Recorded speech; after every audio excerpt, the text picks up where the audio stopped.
Once again, I had a blast this week in B-Class on Forza Motorsport Multiplayer. Now, all the races weren't great. I definitely had some where I was getting pushed off, but I had a lot of fun as well. This race at Hockenheim was one where I qualified in first, and then I was surprised after doing some more practice to come back and see on the starting grid I was actually in second. This is the car I've been using for a lot of this B-Class week. It's a 2003 Nissan Fairlady Z. Pretty focused on handling, and I think it does pretty well at most tracks. So back to the race, like I said, I qualified first, hopped into practice again to just get a few more laps in, and then was surprised to see that I was in second place to this 1970 Dodge Charger. Now, this driver is actually one that I've raced against before. The night before, we had a little bit of an encounter, and he had pushed me off in one of the first couple turns and then later apologized in a Xbox message. So I knew that he was a good driver, but also a relatively fair driver, at least because he apologized. So I was excited to see what we could do in this race starting in second. The grid overall was a little bit more varied than I've seen in a lot of B-Class races. Usually we see a lot of S2000s, a lot of 2013 BRZs. But you can see up front here we've got some older cars that are taken off.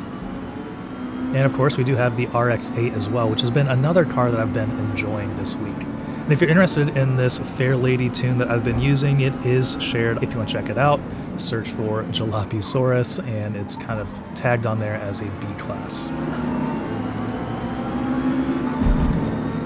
So the thing that I really liked about this race and why I'm sharing it is it was a hard race, but we also had some really good, clean, hard racing, which is rare, and I think it's something to be celebrated when you actually do get it.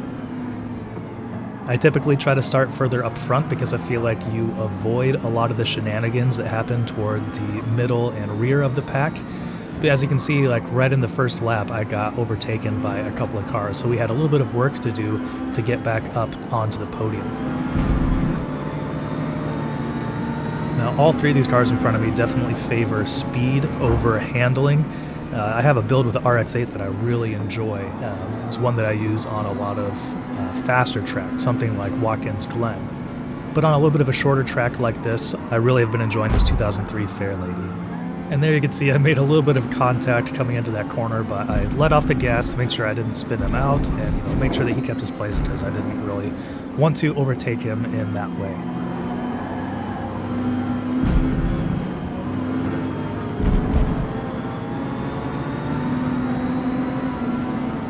So things were kept pretty neat and tidy during that first lap. There are a couple corners where I backed off a little bit because I didn't want to cause any trouble.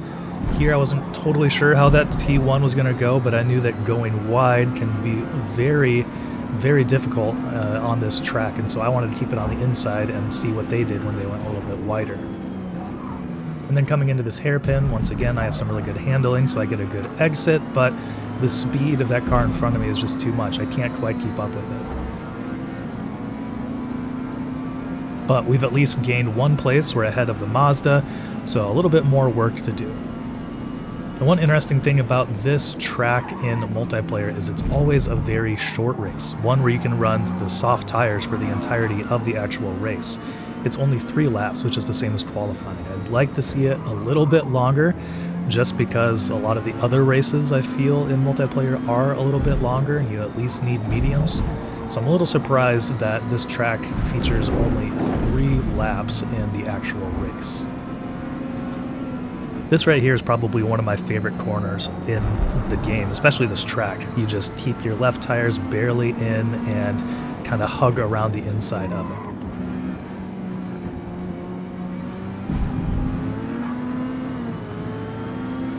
I also find that coming up here at the end of this track, things can get a little squirrely on the curbs, so I try to use them a little bit, but I don't put too much on. And there you can see where the handling really shows off as I get around Rogue Origin and get up into second place here. One more lap. So P1 is about 2.7 seconds heading into the last lap. That's why I wish there was maybe one more lap so we could get a little bit more running on this track. But let's see what we can do by the end of this. I got some clean air to try to catch up with them. No one's directly in front of us to slow us down on our lap here.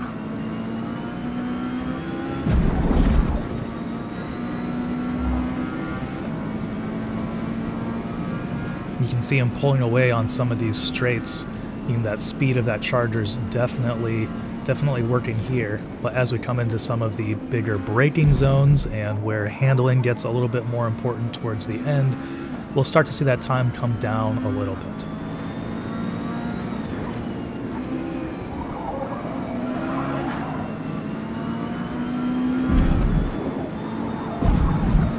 Like I mentioned, this is one of my favorite parts right here. This corner onto this straightaway and then into this big right-hander where you can really push the cars through here, just barely gripping as you kind of touch the curb a little bit there. We're down under 2 seconds now, getting closer. Right at the last lap. Seems like if we had one more lap, maybe we could get even closer, but let's see what we can do in the last couple corners. Pushing it through here, trying to stay off the curb because they are pretty aggressive. Get it down to about 1.5 seconds, but that is all we can do in this short race.